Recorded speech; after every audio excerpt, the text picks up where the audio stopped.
require reporting on certain census statistics and modify apportionment of representatives to be based on United States citizens instead of all individuals.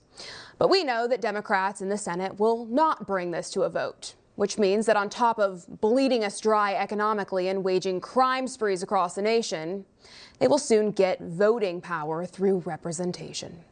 Here to discuss is Gabrielle Cuccia, media correspondent, powered by Drano Media.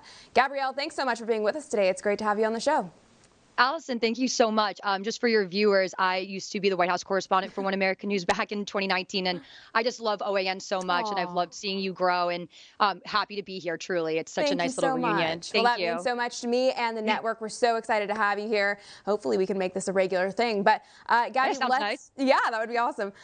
Gabby, I'm curious to get your thoughts on all this. If the Democrats can get more congressional seats and presidential electoral votes through body count, I mean, ultimately, they can control the whole nation, can't they? They absolutely can. I mean, just this past week, we learned that if you live in somewhere like Denver, Colorado, that you can call 211 and you can just host illegal immigrants, and illegal immigrants are also able to call 211 themselves and get paired up with people who are willing to just open the doors for them to walk on in. You talk about the Underground Railroad back in the day. You had to just smuggle people in and then hope for, pray that they would end up getting citizenship. But now all you have to do is just dial a number and you show on up, and freedom is a ringing for a lot of people. And I'm very curious at how many phone calls Denver is getting right now. But it's just truly no surprise. You think about these states. I mean, Denver alone, it's about 700,000 people, 80% of which identify as Democrat. Then you think about the fact that you look at the IRS numbers, they're required since 2011 to show of people who have social security numbers, what their voter registration is. And we stopped this year, the past March 30th of 2024. We do not know the numbers of, they're no longer keeping score of that on the IRS.gov. So, you look at the numbers of people coming on in, we're giving them some sort of citizenship. We have a driver's license identification law in Denver, or in Colorado, where you can just get, as an illegal immigrant, you can get a driver's license. And by default, you get a driver's license, then you're able to register to vote. So it makes complete sense to me why the government isn't even keeping track of this anymore on something like IRS.gov. Because there's people like us that are going to look for it, and we found it, and we don't like what we're seeing. It is just appalling. I don't know how any American citizen could actually be okay with what's happening here, but it's funny because I always hear from rhinos, illegals are a natural fit for the Republican Party. They're mostly Mexican Catholics who share our values. But I'm sorry, over 90% of Mexican immigrants vote Democrat, and we are being flooded now with Chinese nationals, Islamists, and more from over 150 countries with no end in sight, right?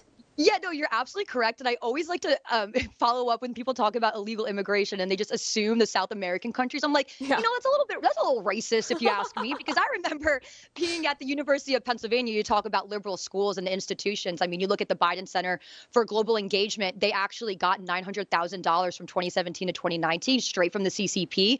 The committee oversight has actually asked UPenn to release information as to where those numbers are, or why the Biden administration, the Biden Center for Global Engagement and University of Pennsylvania accepted this money. And of course, it's coming from CCP. When I was at UPenn, I swear every single day I was walking on down campus, and I'm not exaggerating. You could ask anyone, a liberal or a conservative, every week at least you would see a van of Chinese specific troves of Chinese people just bebopping right on Locust Walk at the University of Pennsylvania. So it is all by design. I mean, you can even look at the FBI's website, and they do talk about the 1,000 Talents plan. So it's, right in plain sight, but we're just so darn desensitized on both ends of the spectrum. It's really disappointing. Which is probably all intentional too, right? Yeah, it sure is.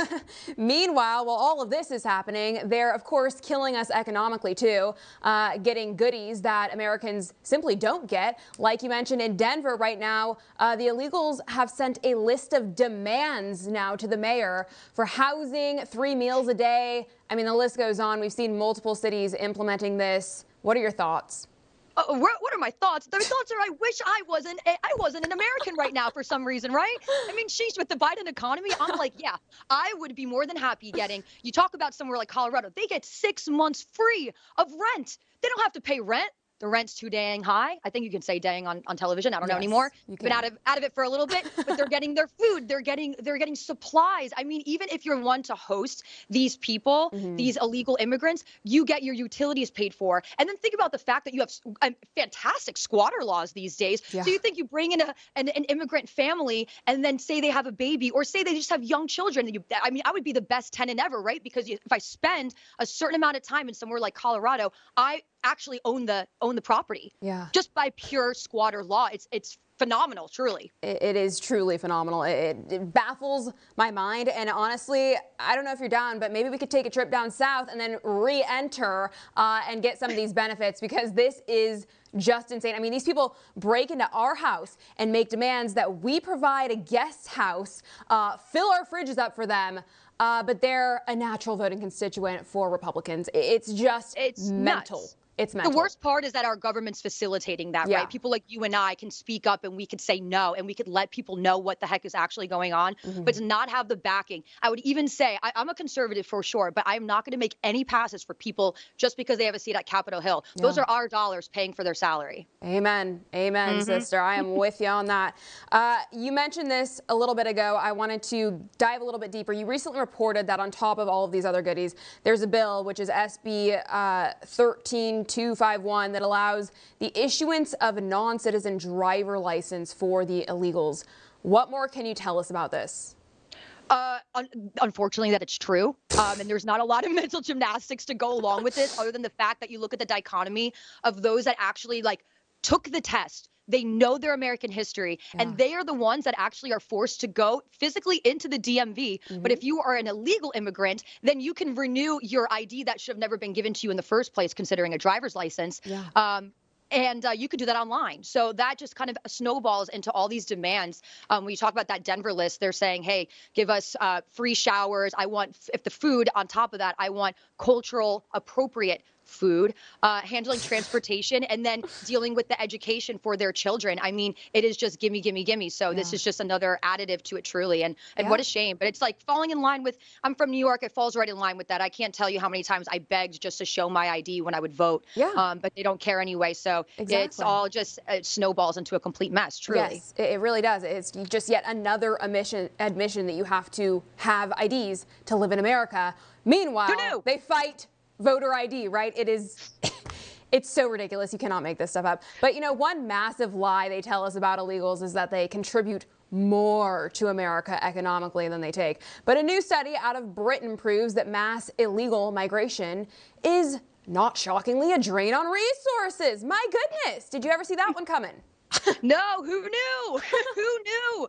Just kidding. I did know. I was always suspect about it to begin with. And I will say last week, the International Monetary Fund, that's IMF, they actually counter exactly Joe Biden at the same time. So this is last week, had said that the reason that places like India, Russia, China, you name it, Japan, that they are failing economically because of xenophobia, which is so interesting because when you look at the IMF actually counters that whole argument and says, well, there's actually this global economic decline, slowdown for all countries to include the United States. But, you know, Biden points to somewhere like India. India is actually the fastest growing economy. Fiscal year for 2024, they're projecting almost 8% increase in GDP. And you talk about like their gross domestic products, like made in America, right? Like that would be good for us. Maybe we should do that like India. I don't know what products they're pushing out there, but it's going up 6.5%. So, you know, Biden economics or Bidenomics, whatever the heck you want to call it, just means ignoring real numbers. I really appreciate that the IMF actually talked about this. They weren't swaying one way or the other. They were just saying, hey, look, the economic reality is horrific, and wages specifically in America are actually not rising because of this mass immigration. So it's all there. Yeah, it's all there. I'm just repeating it. Yeah, no, it is. And I think it's just safe to assume at this point that everything from the current regime, as I like to call them, is just nothing but a flat out lie. It's sickening, it's disgusting, and it should outrage every single American. Gabby, we are all out of time for today. Thank you so much for joining us to weigh in. It was really great having you. Oh, it was great being here. Thank you. Anytime. All right, coming up.